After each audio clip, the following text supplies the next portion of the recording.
We're going to hit them extremely hard over the next 2 to 3 weeks.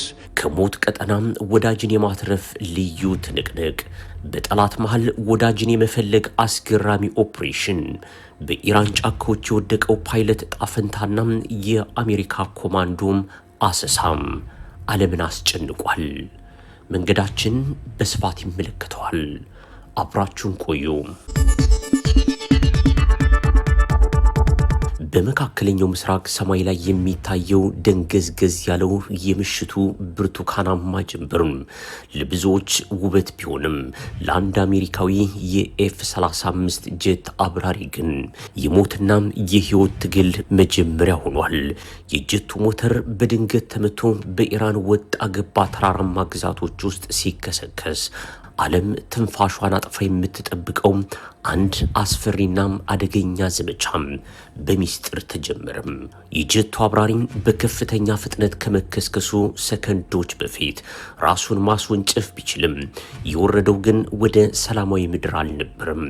በዙሪያው ያሉት የኢራን አብዮታዊ ዘብ ወታደሮች መሆናቸውን ያወቀው አብራሪ ከእጁ ካለችው አነስተኛም የሬዲዮ ምልክት ውጭ ሌላ ተስፋ አልነበረውም። በዋሽንግተን የጦር ክፍል ውስጥ ኮድ ሬድ ታወጀ። አንድ አብራሪም በጠላት እጅ መውደቅ ማለት ለሀያላን ሀገራቱ ትልቅ የፖለቲካ ውድቀትና ወታደራዊ ውርደት ነው። አብራሪውን ፈልጎ ለማግኘት የሚደረገው ዘመቻም የተለመደ አይነት አልነበረም። የአሜሪካም ልዩ ኮማንዶዎች በዘመናዊ የራዳር መከላከያ የታጠቁ ሄሊኮፕተሮችን በመጠቀም በጨለማ ተከልለው የኢራንን ድንበር ጥሰው ገቡም። ይህ ዘመቻም ወደ ጦርነት ሊያስገባን ይችላል የሚለው ስጋት በዋይት ሃውስ ውስጥ ቢንሸራሽርም አንድም ወታደር ወደ ኋላ አይቀርም የሚለው መመሪያ ግን ቅድሚያ ተሰጠው። እናም የአሜሪካ ኮማንዶዎች ከራዳር ውጭ በሆነ በፈጣንና በተምዘግዛጊ የጦር አውሮፕላን ወደ ገጠሩ ኢራን ገቡ። የኢራን ወጣቶችም መሳሪያ አንስተው በየገጠሩ ተሰማሩ። አሜሪካም ከአንበሳ መንጋጋ ስጋ ለማውጣት አደን ጀመረች። ከባድ አደን። በአንድ በኩል የኢራን የደህንነት ኃይሎች ዘመናዊ የስለላ መሳሪያዎቻቸውን በመጠቀም የአብራሪውን ድምፅ ለማደድ ይሞክራሉ። በሌላ በኩል ደግሞ የአሜሪካ ሳተላይቶችና ድሮኖች የአብራሪውን የልብ ምት ጭምር ለመከታተል ይጥራሉ። በረሃው ላይ ያለው ቅዝቃዜ፣ የአብራሪው ጥምና በየደቂቃው የሚቀርቡት የጠላት ኮቴዎች ታሪኩን እጅግ አስጨናቂ ያደርጉታል። የኮማንዶቹ ሄሊኮፕተር በዝቅተኛ ከፍታ ላይ ሆና አብራሪው ወዳለበት ዋሻ ስትቃርም በኢራን ጦርና ባዳኙ ቡድን መካከል ለጥቂት ደቂቃዎች የቆየም ከባድ የተኩስ ልውውጥ ተካሄደ። የሞት ጥላ ያጠላበት ዘመቻ በአስደናቂ ሁኔታ ተጠናቆም አብራሪው ወደ ሰላማዊ ቀጠና ሲወሰድ ዓለም ከአንድ ትልቅ የጦርነት አፋፍ ለጥቂት የተመለሰች ይመስላል። በሌላ በኩል አንደኛው ፓይለት ግን አሁንም በኢራን ጫካ እንደተሰወረ ነው። ኢራንም አሜሪካም እኩል እየፈለጉት ነው። ይህ ታሪክ የሚያሳየው የቴክኖሎጂን ጥንካሬ ብቻ ሳይሆን በአስፈሪው የጦር ሜዳ መሃል ለሰው ልጅ ሕይወት የሚሰጠውን ዋጋና የግለሰቦችን ወደር የለሽ ድፍረት ነው። በጦርነት ውስጥ ትልቁ ድል ጠላትን ማሸነፍ ብቻ ሳይሆን የወደቀን ወዳጅ ይዞ መመለስ ጭምር ነው የሚል ወታደራዊ ፍልስፍናም አለ። በታሪክ ውስጥ በጠላት ግዛት ውስጥ የወደቁ አብራሪዎችን ለማዳን የተደረጉ ዘመቻዎች እጅግ አስደናቂና ልብ አንጠልጣይ ናቸው። ከነዚህ መካከል የአሜሪካና የእስራኤል ተሞክሮች በዓለም ዙሪያ እንደ ትልቅ ወታደራዊ ስኬት ይጠቀሳሉ። ስኮት ኦግሬዲ በቦስኒያ በ1995 የተደረገው አንዱ ነው። ይህ በአሜሪካ የአየር ኃይል ታሪክ ውስጥ እጅግ አስደናቂ የማዳን ዘመቻም ተደርጎ ይወሰዳል።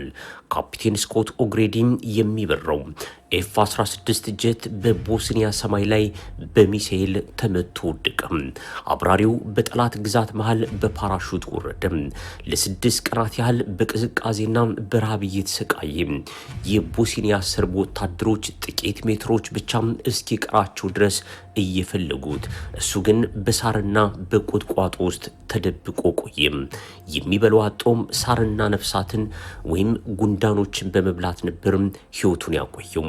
በስድስተኛው ቀን ደካማ የራዲዮ ምልክት ማስተላለፍ ቻለም። ወዲያውኑ 40 የሚሆኑ የአሜሪካ የባህር ኃይል ኮማንዶዎች በሁለት ሄሊኮፕተሮች የታጀቡ የጦር ጀቶችና ድሮኖች ወደ ስፍራው በረሩ።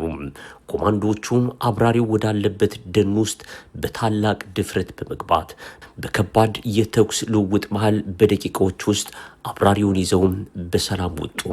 ይህ ታሪክ በኋላ ላይ ቢሃይንድ ኢነሚ ላይን ስለተሰኘው ታዋቂ ፊልም መነሻም ሆኗል። ሮን አራድና የሊባኖስ ድራማ በ1986 አስደናቂ ኦፕሬሽንም ነበር። አንድ የእስራኤል ኤፍ4 ፋንተም ጄት በሊባኖስ ላይ በራሱ ቦምብ ብልሽት ምክንያት ተከሰከሰም። አብራሪው ካፒቴን ዩሻይ አቪራምና ረዳቱ ሮን አራድ በፓራሹት ወረዱ። አብራሪው አቪራም በሊባኖስ ታጣቂዎች ተከቦ ሳለ የእስራኤል ኮብራ ሄሊኮፕተር መጣ። ይሁን እንጂ ሄሊኮፕተሯ መሬት ማረፍ አልቻለችም ነበር።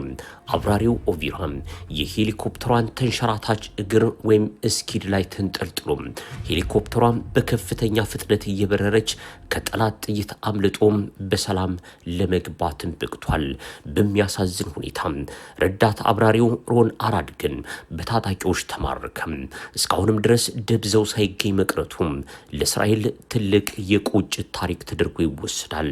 የአሜሪካው ፓይለት እጣ ፋንታ ምን ይሁን? በኢራን እጅ ወይስ በአሜሪካም ይድን ይሆን?